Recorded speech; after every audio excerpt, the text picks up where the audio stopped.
माझे अंतरीचे तोची जाणे एक, वैकुंठ नायक पांडुरंग, जीवभाव त्याचे ठेविला पायी, मज चिंता नाही कवणेविषयी. सुख समारंभे संत समागमे, गाऊ वाचे नाम विठोबाचे. गाता पुण्य होय ऐकता लाभ, संसार बंध तुटतील. तुका म्हणे जीव तयाशी विकिला, अनेक विठ्ठला विण नेणे. जीवभाव त्याचे ठेविला पायी, मज चिंता नाही कवणेविषयी. श्रीमंत श्री जगद्गुरु तुकोबाराय या अभंगातून आपली स्थिती स्पष्ट करतायत.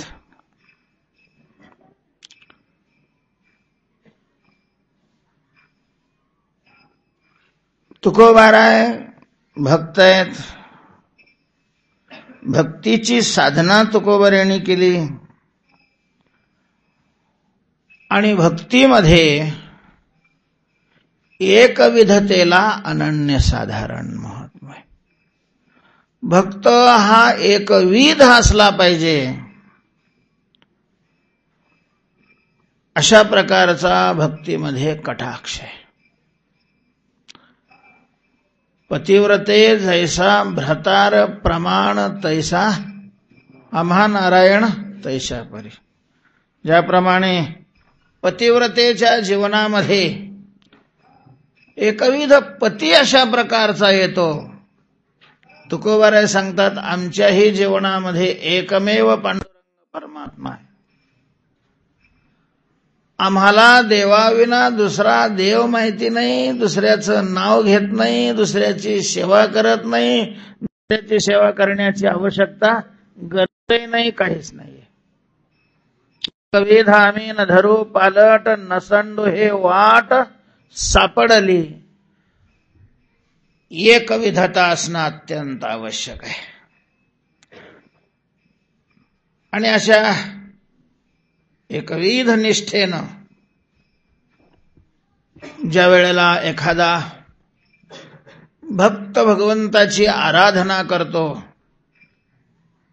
भक्तीची साधना करतो, अर्थात नामचिंतन, ध्यान, कथा कीर्तन करतो, त्यावेळेला त्याचं जीवन हे किती सोज्वळ, सुंदर आणि उत्साही असतं, याचं उदाहरण तुकोबारायांनी या अभंगातून दिलेलं आहे. तुकोबाराय अशाच प्रकारचे एकनिष्ठेनं भगवंताची भक्ती करत होते. तुकोबारायांच्या अंतःकरणामध्ये पांडुरंगाशिवाय दुसऱ्याला स्थान नव्हतं. संकल्प तो नाही दुजा महाराजा विनतो. महाराजा विणतो दुजा संकल्प नाही. दुसरा संकल्पही अशा प्रकारचा मनामध्ये येण्याचं काही कारण नव्हतं. सगळं मन, वाणी, पुढे सरका मध्ये अंतर नका ठेवू, पण मागच्या माणसाला पुढे येता येत नाही. मन, वाणी आणि शरीर हे भगवंताला वाहिलं गेलेलं होतं. वाहिलं भक्ताचं हे सर्वस्व. शरण त्यालाच म्हटलं जातं. महाराज आपण शरणच नाही गेलो भगवंताला. जरी माळा गळ्यात घातलेले असल्याने फट्टे ओढत असलो तरी ज्याला शरणागती म्हटलं जातं, वास्तविक शरण्य म्हटलं जातं, तशा प्रकारची शरणागती अजून आपल्याकडून घडलेलीच नाही. शरणागती कशी असते ज्ञानोबारायांनी त्याचं स्पष्टीकरण केलेलं आहे. तया अहम वाचा चित्त अंग देवोनिया, आणि मग शरण रे. ज्याला शरण जायचंय त्याला आपलं सर्वस्व अर्पण करावं लागतं. सर्वस्व याचा अर्थ घर, जमीन, बँकेतले पैसे असा नाही. सर्वस्व याचा अर्थ आता आपलं म्हणून आपल्याजवळ काहीही राहता कामा नये. मग बाह्य उपाधी तर सोडाच, शरीर, स्थूल शरीर, सूक्ष्म शरीर, कारण शरीर सुद्धा आपलं नाहीये, जे आहे ते त्याचं आहे. आता याच्यावर सत्ता आमची नाही, उलट आमच्यावरही सत्ता कोणाची आहे? भगवंताची. म्हणून अहम अहम नणवरेणी श्लोकामध्ये अहमचा संबंध नाही. तमेव शरणम गच्छ सर्व भावेन भारत. काया वाचा मनाने आपण सर्व भावे शब्दाचा अर्थ करतो. ज्ञानोबरेने त्याच्यात अहम जास्त टाकलेला आहे. अहम, वाचा, चित्त आणि अंग. वाणीही त्याला समर्पण केली गेली पाहिजे. याचा अर्थ असा आहे, आता वाणीनं त्याच्याशिवाय दुसऱ्याचं काम करायचं नाही. अहम त्याला अर्पण करून टाकायचा. अहमनी त्याच्याशिवाय दुसऱ्याचं काम करायचं नाही, चित्ताने त्याच्याशिवाय दुसऱ्याचं चिंतन करायचं नाही, आणि शरीराने त्याच्याशिवाय दुसऱ्याची सेवा करायची नाही. अशा प्रकारचं हे सर्व त्याला अर्पण करून त्याचं बनणं, याला काय म्हणतात? शरण जाणं. शरण जाणं म्हणजे नोकरी करणं नाही. नोकरी केलेल्या माणसाने आपलं सर्वस्व मालकाला अर्पण नसतं केलेलं. शरण जाणं शब्दाचा अर्थ दास बनणं आहे. दासाला वैयक्तिक कसल्याही प्रकारचं स्वातंत्र्य नसतं. त्याचं जेही काही करणं असतं ते मालकाकरता असतं. तो जगतोच मालकाकरता, आणि मेला तरी मालकाकरताच मरत असतो. स्वातंत्र्य असं वैयक्तिक त्यांनी काहीही जीवनामध्ये ठेवलेलं नसतं. याला शरण जाणं म्हणतात. शरण जाणं. तुकोबारे असे भगवंताला शरण गेलेले होते. अंतःकरणामध्ये दुसरा भाव अशा प्रकारचा नाही.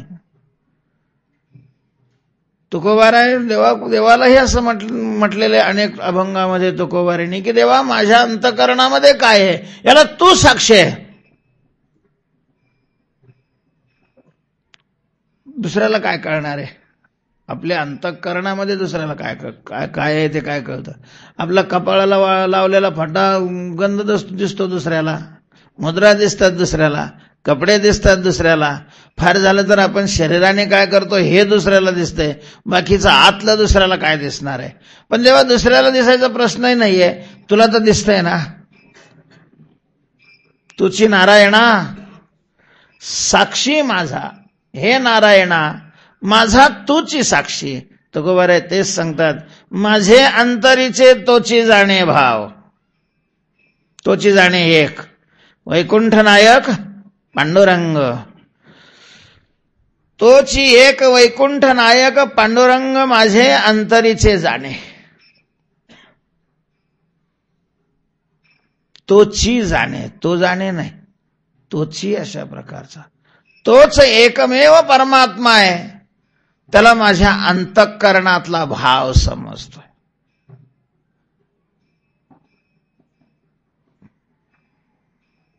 काय कळणार आहे जगाला? भाव जगाला काय कळणार आहे? बाह्य अशा प्रकारचं कार्य जगाला दिसतं. बाह्य कार्यावरून अंतराचं काय केलं जातं? अनुमान केलं जातं. पण ते अनुमान सर्व प्रकारे निर्दोष असतं असं काही नाहीये. एक मनुष्य गंगेच्या जवळ राहत होता, पण कधीही गंगेचं स्नान करताना लोक काय आळशी हो, गंगेच्या जवळ राहतो आणि गंगेचं काय करत नाही, स्नान अशा प्रकारचं कळत नाही. महाराज तो गंगेला माता मानत होता, दररोज 3 वेळेला नमस्कार करत होता, पाण्याला स्पर्श करून त्याने मस्तकाला लावायचं. त्याच्या अंतःकरणामध्ये गंगेविषयी एवढा आदरभाव होता की त्या गंगेमध्ये आपण पाय बुडवायचे. त्याच्या मनालाही अशा प्रकारचा विचार काय होऊ शकत नव्हता, स्पर्श करू शकत नव्हता. काय असतंय, आपण जर उत्तर भारतामध्ये गेलो, काही महात्मे संन्यासी असे आहेत, ते बादलीनं गंगेचं पाणी बाहेर घेतात, त्याच्यात अंतर्वस्त्र धुतलं जातं, ते अंतर्वस्त्र अंगात घालतात आणि मग गंगेत प्रवेश करतात. तर त्याच्या अंतःकरणामध्ये काय भाव आहे हा दुसऱ्याला काय समजणार आहे? म्हणून तुकोबाराय म्हणतात की माझ्या अंतःकरणामध्ये जो भाव आहे, जगत विषयक असेल, स्वविषयक असेल, भगवत विषयक असेल, हे तोच एक वैकुंठ नायक पांडुरंग परमात्मा जाणे, तो एक जाणतोय. कोण आहे तो? एक आहे. एक हे त्याचं काय आहे? स्वरूप लक्षण आहे. स्वगत सजाते विजातीय भेद रहितत्व एकत्व. स्वगत सजातीय विजातीय भेद रहित अशा प्रकारचा तो एक परमात्मा आहे.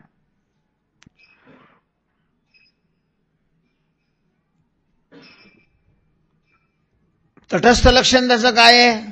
वैकुंठ नायक आहे.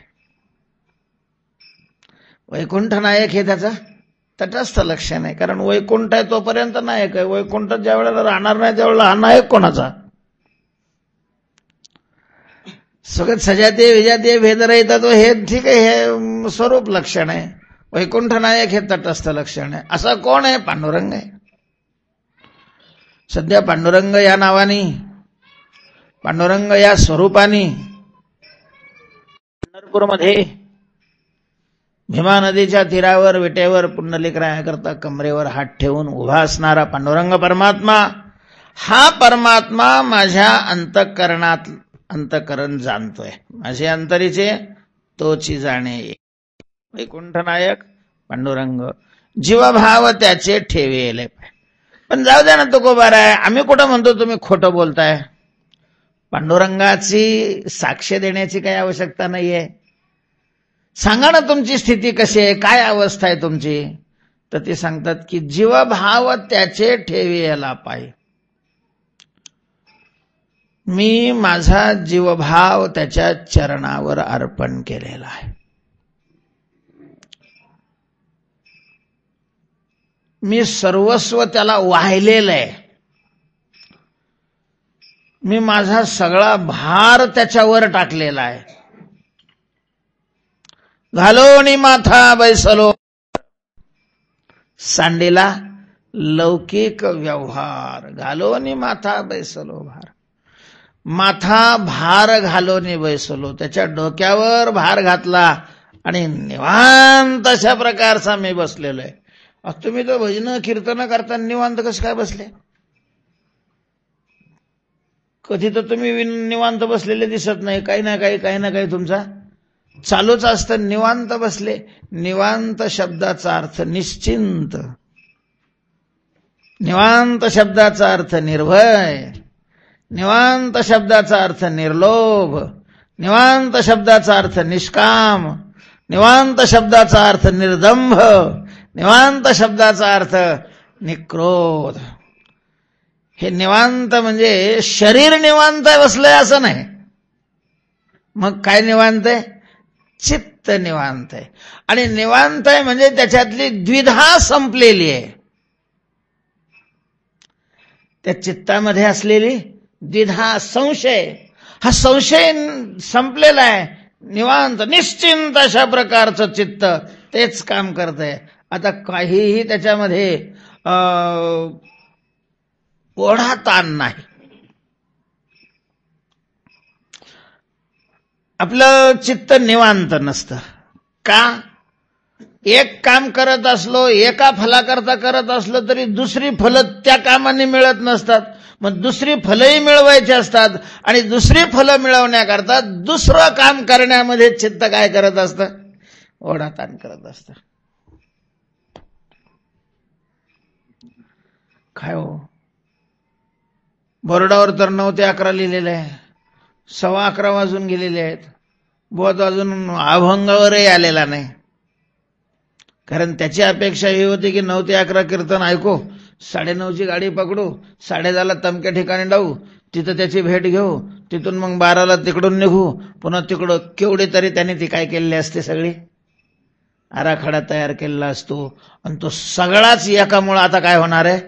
ढासळणार आहे. मधून जसं उठताही येत नाही, उठणं बरंही नाही. म्हणून शरीर उठत नाही पण मन नुसतं थाय थाय थाय थाय थाय थाय काय असतं, नाचत असतं.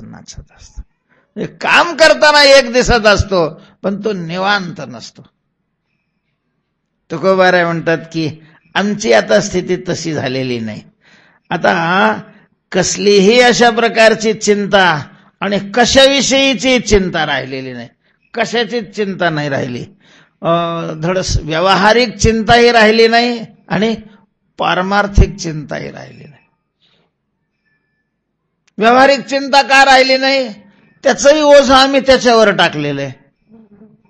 जीवभाव त्याचे ठेवेले पाय. आणि आम्हाला असा ठाम विश्वास आहे की ज्याच्यावर आम्ही भार टाकलेला आहे तो विश्वंभर आहे. विश्वंभर कोण आहे तो? विश्वंभर आहे. खरं महाराज, देवाने आपली परीक्षा घेण्यापेक्षा आहे ना, आपण देवाची परीक्षा घ्यायला पाहिजे. देवाने आपली परीक्षा घ्यावी त्याच्यापेक्षा आपण खरंच तो विश्वंभर आहे का? पण काय होतं, ही परीक्षा घ्यायला जो विश्वास लागतो त्याच्याविषयीचा तो विश्वास काय पडतो? कमी पडतो. आणि मग विश्वास पडला की मनाची चलबिचल होऊन जाते. मनाची चलबिचल झाली की सगळंच बिघडलं. मग तुकोबाराय म्हणतात आमच्या मनात चलबिचल होण्याचा काही संबंधच नाही राहिला.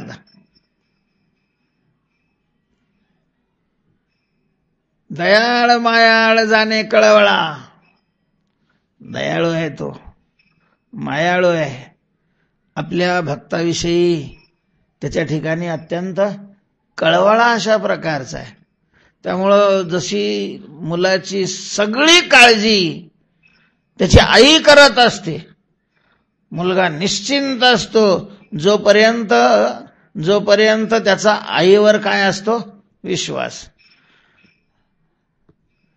ज्याला आई अडाणी वाटायला लागली, आई भोळी वाटायला लागली, मग त्याला त्याची काळजी करावी लागते आणि आईची काळजी करावी लागते. ज्याचा अहम पुष्ट झाला का मग त्याला तो स्वतःची काळजी करतो. जोपर्यंत ते नसतं तोपर्यंत त्याचा पुरा आईवर विश्वास असतो. आणि मग आईला सगळी त्याची काळजी. कधी कधी पोरं झोपली तर महाराज त्या माऊलीला झोपेतून त्याला उठवा. केव्हाचा झोपलाय तो, सकाळपासून त्याने काही खाल्लेलं नाही. उठवतात, खाऊ घालतात आणि पुन्हा झोप म्हणतात. परमात्माही तसा आहे. परमात्माही तसा आहे. आणि याविषयी कुठल्याही प्रकारचा संशय मनामध्ये नाहीये. निश्चित असल्यामुळं कवनेविषयी चिंता नाही, संसाराविषयी चिंता नाही, परमार्थाचीही चिंता राहिलेली नाही. साधकाच्या मनामध्ये, मुमुक्षूच्या मनामध्ये मोक्षाविषयीची चिंता असते.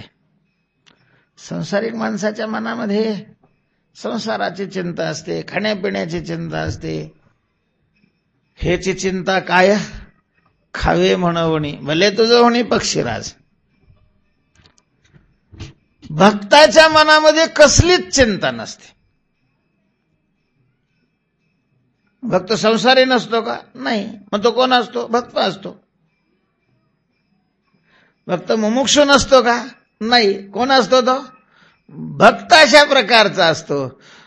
संसारी वेगळा, मुमुक्षू वेगळा आणि भक्त वेगळा. भक्त हे स्वतंत्र अशा प्रकारचं खातं आहे, तो स्वतंत्र पक्ष आहे.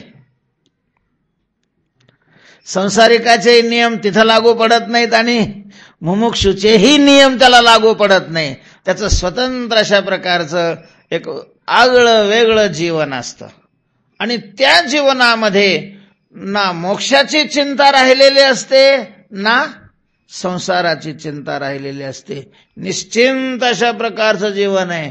आणि त्याचं कारण आहे की त्याने सर्वस्व ओझं भार भगवंतावर झुकून दिलेला असतो. जीवभाव त्याला अर्पण केलेले असतात. जीवभाव त्याचे ठेवेला पायी. जीवभाव त्याचे पायी ठेवेला. जीवभाव शब्दाचा अर्थ काय? नाही, जीवभाव शब्दाचा अर्थ शरीराची काळजी. देह मी हा जो भाव आहे हाच काय जीवभाव आहे. जीवभाव म्हणजे आपण काय खायचं, काय प्यायचं, आरोग्याचं कसं व्हायचं, अमकं कसं व्हायचं, तमकं कसं व्हायचं, या देहाचा जो संघ आहे, देहाचा जो समुदाय आहे, त्याची काळजी करणं मी किंवा माझं या रूपाने त्याचा स्वीकार करून सगळं त्याचं पाहणं याला म्हणतात जीवभाव. आणि हा सगळा आम्ही काय केलेला आहे, त्याच्या पायावर ठेवलेला आहे. त्याच्यामुळं आता चिंता करायची तरी कशाची. आणि आमची चिंता त्याने उचललेली स्वीकारलेली आहे. कुटुंबाची सेवा तोची करी आमोच्या, आमचा सगळ्याची काळजी तो वाहतोय. त्यामुळं मला कसलीही अशा प्रकारची चिंता नाही, कशाविषयीची चिंता नाही. मोक्षाविषयीची काय संबंध आहे मोक्षाविषयी? त्याने ठरवायचंय मला मुक्त करायचं की नाही करायचं. आईने ठरवायचं असतं, आई वडिलांनी ठरवायचं असतं पोराला शाळेत घालायचं की नाही घालायचं, घालायचं तर कोणत्या शाळेत घालायचं, कारण ते समर्थ आहेत ना. मुलाला स्वतःच्या काळजीपेक्षा त्याच्या आईवडिलाला त्याची काळजी जास्त असते. तसं भक्तांनी स्वतःची काळजी करण्यापेक्षा देवाला भक्ताची काळजी जास्त असते. आणि आपल्या काळजीनं काय होतं तरी निरर्थक आहे आपली काळजी. आपण फक्त एवढीच काळजी करायची की आपण भक्त आहे की नाही.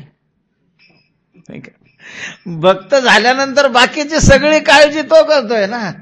आपण एवढीच काळजी करायची आपण नावेत बसलोय की नाही. नावेत बसल्यानंतर नावाडी पलीकडे नेणारच आहे.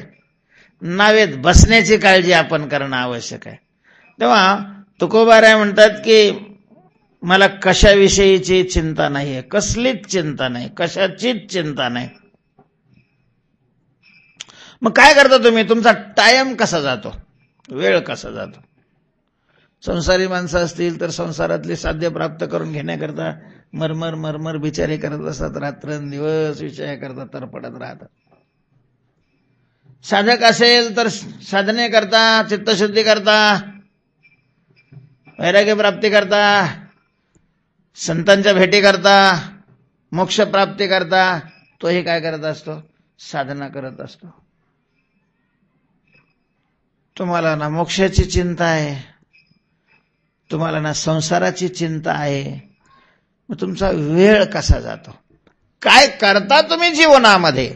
भक्तांनी जीवनामध्ये काय केलं पाहिजे? तुकोबाराय सांगतात, आम्ही सुख समारंभे संत समागमे गाऊ वाचे नाम विठोबाचे. विठोबाचे नाम वाचे गाऊ. बस आमचं एकच काम ठरलेलं आहे. एक गावे आम्ही विठोबाचे नाम, अनेकापे काम नाही आता. भगवंताच्या नामाचं गान करणं, त्याच्यातच सगळा वेळ. म्हणजे मोजून करता का बिना मोजताच करता? कारण तुमच्या हातात काही माळ बी दिसत नाही आणि तुमच्या हातामध्ये ते यंत्र बी दिसत नाही.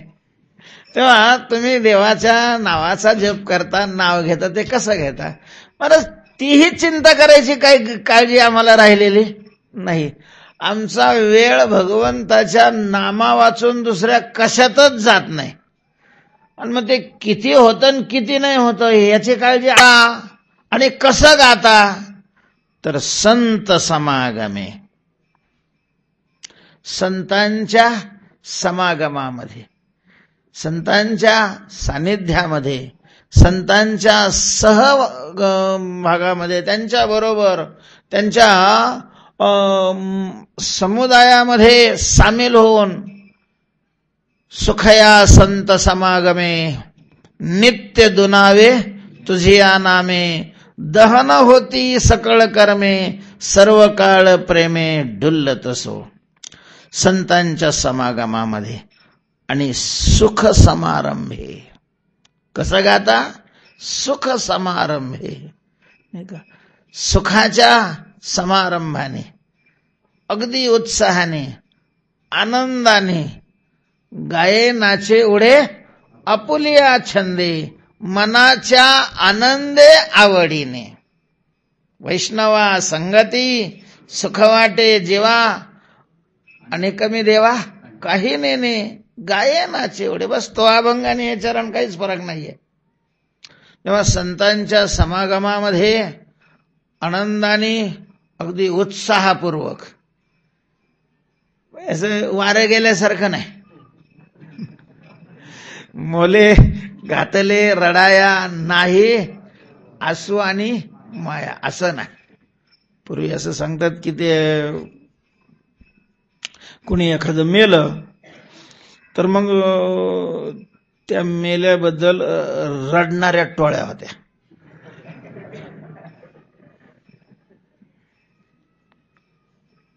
असं त्यांचं ते हेच राहायचं गट, त्याला टोळीच म्हणतो, दुसरं काय म्हणणार तुम्ही.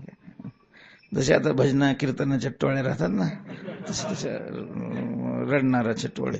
मग काही टोळीमध्ये जास्त माणसं राहायची, काही टोळीमध्ये कमी माणसं राहायची, काही टोळीतली चांगले माणसं रडायची. तसा त्यांचा रेट पण असायचा. बँडवाले कसे असतात, बँडवाल्याचा रेट आमच्या भागामध्ये ते 40 गावचा बँड लय प्रसिद्ध आहे.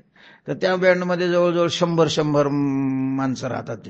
ते त्यांचे ते एक पोशाख आणि अगदी खास तिला लय हौस राहते लग्न करायची, खूप खर्च करायचा तो तिथला बँड लावतात. तसं त्या रडणाऱ्यामध्ये असे प्रसिद्ध अशा प्रकारचे काही पथकं होती. आणि मग ते जशी ज्याची ऐपत तशा प्रकारचं ते लावायचं. एखादा मोठा असला तर मग त्यांनी मोठी एखादी टोळी त्यांच्याशी ते करार करायचा. आणि ते मग त्यांच्याकडे गेलं, काय झालं हो आमच्या ठिकाणी गेले आणि तुम्हाला तिथं यावं लागतं. किती तास करायचं कार्यक्रम त्यांचं, त्याला तासावर सगळं ठरलेलं असायचं. 2 तास 3 तास 4 तास असं मोघम नाही कावळा शिवला की संपलं, तसं नाही, वेळेवर ठरलेलं असायचं. म्हणजे मोठ्या लोकांचं असं असतं की इतक्या वाजता यांना नेणार, इतक्या वाजता त्यांचा अंत्यविधी होणार, त्याच्यामुळे तो वेळ ठरलेला असायचा. आणि मग तितक्या तासामध्ये मग ते सगळं उरकून येणार, स्नान खाऊन पिऊन सगळं व्यवस्थित होऊन त्यांचे ते काही वाद्य फिद्य त्याला लागत असणारे ते सगळे घेऊन येणार, तिथं बसणार. आणि मग पाहुणे वेळे जास्त लोक आले का मग ते चांगले हे लावणार. म्हणजे हाय हाय हमको मर गया, आणि असं छाती बडवल्यासारखं करणार, असं मोठ्याने हात आणणार आणि इथंच आणणार, छातीला नाही लागू देणार, असं करणार आणि पुन्हा हात वर करणार. त्याला म्हणतात मोले घातले रडाया. त्याच्या डोळ्यात आसूचा पत्ता नाही आणि त्याच्या अंतःकरणामध्ये काय नसतं, प्रेम आहे अशा प्रकारचं नसतं. ते मोलानेच घातलेलं असतं, काय घेणं नसतं त्याला, त्याच्याशी त्याच्या कराराशी संबंध असतो.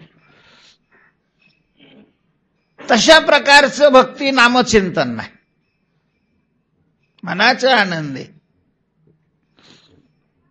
नामचिंतनामध्ये मनाला आनंद येतोय आणि त्या आनंदाने तुकोबाराय म्हणतात सुख समारंभे, समारंभपूर्वक. समारंभ याचा अर्थ मृदंग लावून, विणा लावून, विणा मृदंग सारखा करून, टाळ विणा मृदंग लावणी, मृदंग श्रुती टाळ घोष सेवो ब्रह्मरस आवडीने, आणि मग भगवंताच्या नामाचा घोष अशा प्रकारचा करणार. सुख समारंभे संत समागमे, गावो वाचे नाम विठोबाचे, भगवंताचं नाम गाणार. भगवंताचं नाम काय झालंय अलीकडे आहे ना, प्रत्येक अशी यंत्रवत क्रिया होऊ लागलेली, नाही उपयोग होत त्याचा. ठीक आहे, जोपर्यंत मन त्याच्यामध्ये सहभागी होत नाही तोपर्यंत तसं करावं लागतं, पण आपल्या भक्तीची क्रिया ही यंत्रवत नाही झाली पाहिजे. आमचा रोजचा सकाळी पूजा करण्याचा नियम आहे, मग आंघोळ केली की आपण रोज काय करतो, पूजा करतो. पण ती पूजा सुद्धा यंत्रासारखी झाली का त्याच्यात आनंद नाही येत. मग ते देवाला आणलं काय, हा इतके कशाला देव, याच्यातले काही कमी केले तर नाही चालणार का. म्हणून काहीच्या देवघरात भलेच देव राहते, काहीला ते संग्रहप्रिय माणसं आहे. कुठेही गेला की तिथून एक देवान, कुठेही गेला की तिथून एक देवान, आणि मग त्याला फक्त आणायलाच, पूजा करायला दुसरे राहतात. त्याच्यामुळे त्याला आता फक्त आणायचंच असतं. माणूस काही काही ठिकाणी एवढे देव आहे, अक्षरशः ते सगळे देव काढतात आणि बादलीत घालून त्याच्यात पाणी टाकून देते. म्हणजे एकदम आता एखाद्याचा श्वास कोंडतोय, कोणाला पावता येत नाही, काय नाही, काही विचाराच्या प्रकारचा केला जात नाही. काढले बाहेर, आपले पुसले, ठेवले, गंध लावला, झाला. अशी यंत्रवत पूजा होऊ नये. यंत्रवत अशा प्रकारचा हरिपाठ म्हटल्या जाऊ नये. त्यातल्या इकडे यंत्र बी निघाले, ते लावून दिले की ते म्हणत असतं रामकृष्ण हरी, रामकृष्ण हरी, रामकृष्ण हरी. तसंच जर आपलं तोंड असेल तर मग उपयोग नाही. म्हणून सुख समारंभे, ती पूजा करत असताना, नामस्मरण करत असताना अंतकरणामध्ये एक आगळा वेगळा उत्साह पाहिजे. लग्नामध्ये कसं असतं, लग्न यंत्रवत केलं जातं का? नाही. त्याच्यामध्ये काय असतो? उत्साह असतो. तुम्ही पाहते लग्न ज्याच्याकडे असताना उगं बाजूनं त्याच्याकडे नुसतं लक्ष द्यायचं. तो कोणाला बोलताना काय, चालताना काय, कुठलंही काम करत असताना काय, एक त्याच्या तोंडावर केवळ कसा हास्य असतं, कसा आनंद अशा प्रकारचा असतो, एक उत्साह त्याच्या अंतकरणामध्ये असतो. तशी ही साधना करत असताना उत्साहपूर्वक जिवंतपणाची साधना होणं गरजेचं आहे. म्हणून सुख समारंभे आणि संतांच्या समुदायामध्ये, संतांच्या समुदायात महाराज देवा करता देवाचं चिंतन करावं. एवढं वाईट अशा प्रकारचं हे भक्ती मार्गाचं साधन एवढं खाली आलेलं आहे. आमचं कीर्तन आता देवा करता असतं का, हा श्वेतपत्रिका काढून संशोधनाचा विषय झालेला आहे. भजन म्हणा, कीर्तन म्हणा, काय निमित्त आहे? पोरगा झाला. काय निमित्त आहे? दावा आला. काय निमित्त आहे? आमच्या घराचं वास्तुशांती आहे, गंगापूजन आहे, अमक आहे, तमक आहे. आणि ज्या वेळेला काहीच निमित्त नसतं त्यावेळेला एकादशी दिवशी सुद्धा वर टांगड्या करून पसरतो. विशेष आहे. निमित्त असलं का आवस पुनव सुद्धा पुरत नाही, 2-2, 3-3 कीर्तन. आणि जर कोणाचं काही निमित्त नसलं आणि एकादशी असली का मग कीर्तन नाही. म्हणूनच त्या साधनेचा देवाशी संबंधच राहिला नाही. ना भजनाचा राहिला नाही, ना कीर्तनाचा राहिला नाही, ना देवाच्या अभिषेकाचा राहिला नाही. ही साधना, कीर्तनाची साधना देवा करताय. कीर्तन देवाच्या प्राप्ती करता साधना म्हणून करावं महाराज. काय झालं, कसं झालं, कशामुळे झालं, कलियुगाचा तो प्रभाव आहे की काय, काय असेल कोण जाणे, पण साधनात्व नाही राहिलं त्याला. कीर्तन करणारा स्वतः करता आपण कीर्तन करतोय हा भावच त्याच्या ठिकाणी राहिला नाही. कीर्तन एक मानाचं, प्रतिष्ठेचं, धन कमवण्याचं, मोठेपणा मिळवण्याचं काय झालेलं आहे? साधन बनलं गेलेलं आहे. सुख समारंभे संत समागमे. संत, संत त्याला म्हटलं जातं. तुकोबारायांचं मुखातून निघाल बाहेर पडलेला इथं संत शब्द आहे. उगा भलत्या संक्रांतीच्या सुगडाला तुकाराम महाराज संत नाही म्हणत, नाही का. संत समागमे म्हणजे आवडेजा हरी अंतरापासोनी, ज्याला अंतःकरणापासून देव आवडतो. इथं संत शब्दाचा अर्थ तोही संत नाही घ्यायचा की आत्मज्ञाने चोकडी संत ते माझी रुपडी. या ठिकाणी संत म्हणजे भगवत विषयक आस्था, भगवत विषयक प्रेम, भगवत विषयक आवड ज्याच्या अंतःकरणामध्ये प्रगट झालेले आणि त्या आवडीने जो भगवंताचं नामस्मरण करतो, अशा प्रकारचे जे वैष्णव संत आहेत त्यांच्या समागमामध्ये काय आता होते की नाही मला माहिती नाही, पण आम्ही ताळंदीमध्ये असताना वारकऱ्याचे सप्ते व्हायचे महाराज. इथं त्यावेळेला ती सगळी बाळकृष्ण महाराज पूजनीय त्या रंगनाथ गुरुजी परभणीकर स्मृती मंदिर तिथं ते राहायचे आणि तिथं त्यांचा सप्ताह व्हायचा. एक विठोबा रुक्माईचा सप्ताह व्हायचा. तर रात्रंदिवस नुसतं विठोबा रुक्माई भजन चालायचं आणि ते उभं राहून नुसते उड्या मारे 3-3 तासाचे पहारे असायचे. हे कीर्तन नाही, प्रवचन नाही, काही नाही, नुसतं ठोबा रुक्माई. शेवटच्या दिवशी काल्याचं कीर्तन करायचं. त्यांचे डोंगरावर सप्ते असायचे, भामचंद्रावर सप्ताह असायचं. नुसतं तुकाराम तुकाराम तुकाराम तुकाराम 7 दिवस. थंडीच्या दिवसात महाराज खालची फरशी ओली व्हायची घामानं, नुसतं तुकाराम. आणि मग तिथं काय शेट आला काय भट आला काय लोक किती आले काही घेणंच नाही त्यांना. सुख समारंभे संत समागमे, गावो वाचे नाम विठोबाचे. भगवंताचं नाम अत्यंत आवडीने आनंदाने नुसतं एकांतामध्ये ज्याला आवड आहे त्याने एकत्र येऊन अशा प्रकारची ही केलेली साधना केली जायची. तुकोबारे तसंच म्हणतात. म्हणलं पण मग असं केल्याने होतं काय? काय होतं? काय होत नाही असं केल्याने. काय होतं सांगा ना महाराज. गाता पुण्य होय, ऐकता लाभ, संसार बंध तुटतील. गाता ऐकता पुण्य होय. अशा प्रकारचं संतांच्या समागमामध्ये अत्यंत आवडीनं संपन्न होऊन भगवंताचं केलेलं नामस्मरण त्यांच्याबरोबर आपणही जर नाम गायलं, नाही गाता आलं किंवा तिथं जाऊन नुसतं ऐकलं, महाराज गायल्यानंतर पुण्य होतं. पुण्य भगवंताचं नाम हरिमुखे म्हणा पुण्याची गणना कोण करी. पुण्य फार मोठं धन आहे महाराज. पुण्य आपल्याला पुण्याचं काही वाटतच नाही का. ते पुण्य राहू द्या. पहिलं काय आहे तुमचं ते आपलं ठरवून घ्या अगोदर. पुण्याचं काही नाही. पुण्य भाऊ नंतर पाहू. नंतर आम्ही एकांतात जाऊन पुण्य करू. तुमच्याकडे नाही पुण्य करायला काहीच वाटत नाही महाराज पुण्याचं.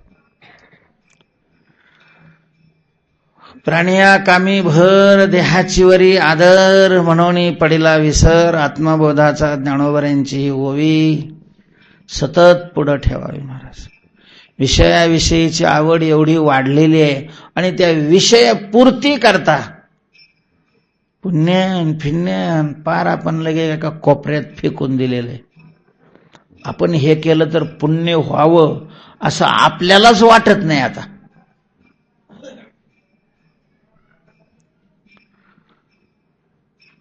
पैसा मिळाल्यावर जसं मनुष्य आपण खुश होतो तसं पुण्य मिळाल्यावर खुश होतो का? नाही होत ना. जर ही आपली तरा आहे तर निवळ संसार करणाराची काय तरा असेल. पुण्य हे धन आहे आणि फार मोठं धन आहे. पुण्य हे फार मोठं धन आहे. काय विशेष आहे धनाचा? त्या धनाचा हा विशेष आहे की ते धन आपल्याला बरोबर नेता येतं. म्हणजे बरोबर राहतच ते.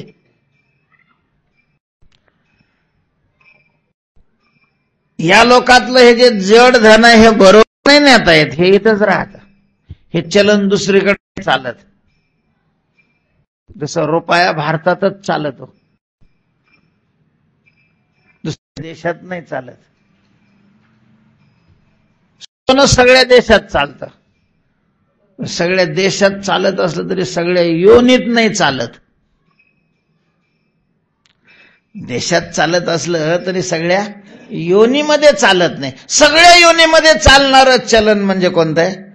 पुण्य. पुण्य महाराज. ज्याच्याजवळ पुण्य आहे तो कुठल्याही योनीत जाऊ द्या, तिथंही तो आनंदातच राहतो. योनी जरी नीच असली तरीही त्याच्या अनुकूल विभागामध्ये काहीही फरक पडत नाही. मला नेहमी आश्चर्य वाटतं की ज्ञानोबऱ्यांच्या पालखीसमोर रथासमोर असणारे घोडे काय पुण्य केलेलं असेल महाराज त्यांनी. किती लोक दररोज पाया पडतात त्याच्या डोक्यावर केस राहत नाही. ते नुसतं हात लावू ते चमडं निघून चाललं म्हणून ते काय करावे लागले? ते चांदीचे हे करून ठेवावे लागले. किती पाया पडत असतील. कोण आहे बरं हा बाबा एवढा की ज्याच्या एवढी लोक पाया पडतात? काय बरं, एकदा पाया पडला तरी माणूस संतुष्ट नाही होत. पुन्हा जेव्हा जेव्हा निघतील तेव्हा पाया पडावं वाटतं. रोज पाया पडतात. कशाचा प्रभाव आहे हा? पुण्याचा. काही कुत्रे महाराज असे कुत्रे त्याची ठेव ठेवण्याकरता 3 पगारी नोकर आहे.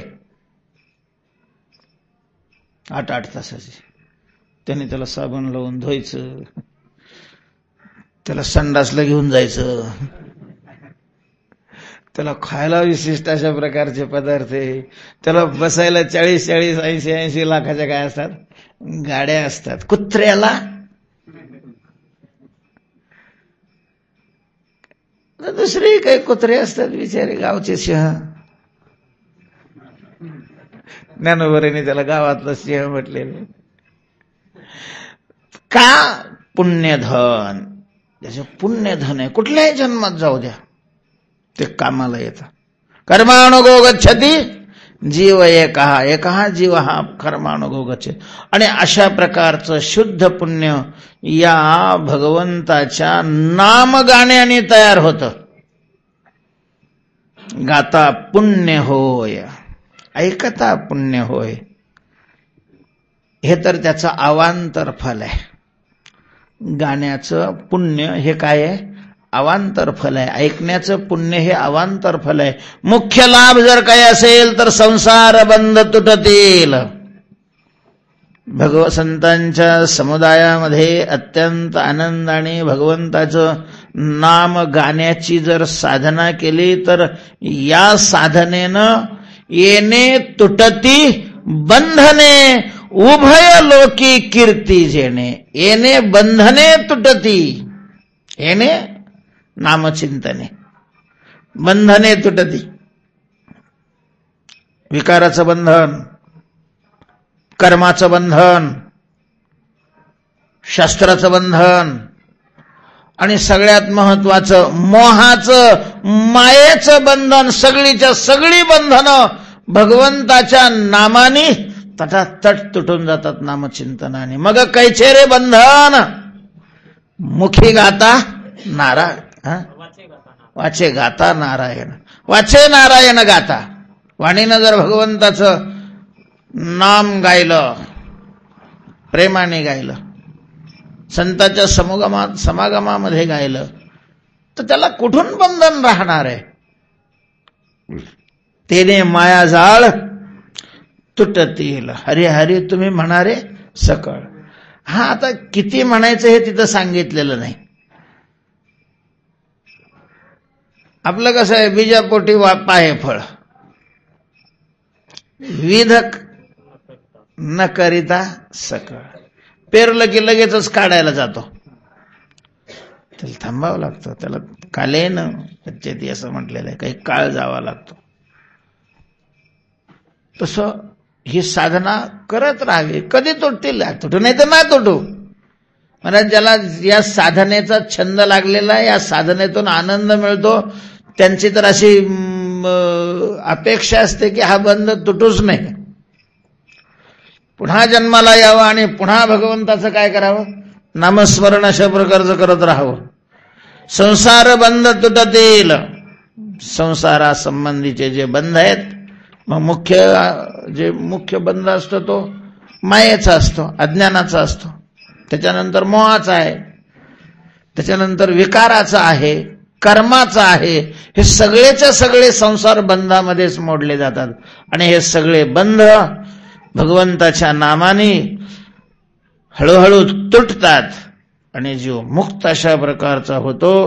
तुकोबाराय म्हणतात, असं भगवंताचं नाम आम्ही संतांच्या समूगमामध्ये गातो. त्या पांडुरंगाला आम्ही आमचा जीव समर्पण केलेला आहे. तुका म्हणे जीव तयासी विकला, अनेक विठ्ठला विननेने. जीव त्याला विकून टाकला. आणि मग त्याच्या मोबदल्यात तुम्ही काय घेतलं? देवपणा घेतला. साटलोट आहे, साटलोट. हरिणे केली जीवेसाठी, पाडिली तुटी सकाळाशी. तुकोबाराय म्हणतात की या हरिणं साटीलोटी केली, साटीलोटी. काय घेतलं? आमचा जीवपणा घेतला. काय दिलं? त्याचा देवपणा. अशा आपला जीवपणा दिल्याशिवाय तो त्याचा देवपणा देत नाही. त्याचा देवपणा हवा असेल तर पहिल्यांदा आपला जीवपणा त्याला द्यावा लागतो. त्यावेळेला तो तुका म्हणे जीवासाठी देव पोटी पडेल, जीवासाठी देव पोटी पडेल. तो का म्हणे मिळे जीवाची साठी, नाहीतरी गोष्टी बोलू नये. नाही संतपण मिळत हाटी, हिंडता कपाटी राणी बनी. नाही मोल देता धनाची राशी, नाही ते आकाशी पाताळी ते. तो का म्हणे मिळे जीवाची साठी. तेव्हा जीवपणा आम्ही भगवंताला विकून टाकला, देऊन टाकला. तो का म्हणे जीव तयाशी विकला, अनेक विठ्ठला विण नेणे. आणि त्या विठ्ठलाला घेतलं. आता विठ्ठलाशिवाय अनेक नेणे, दुसरं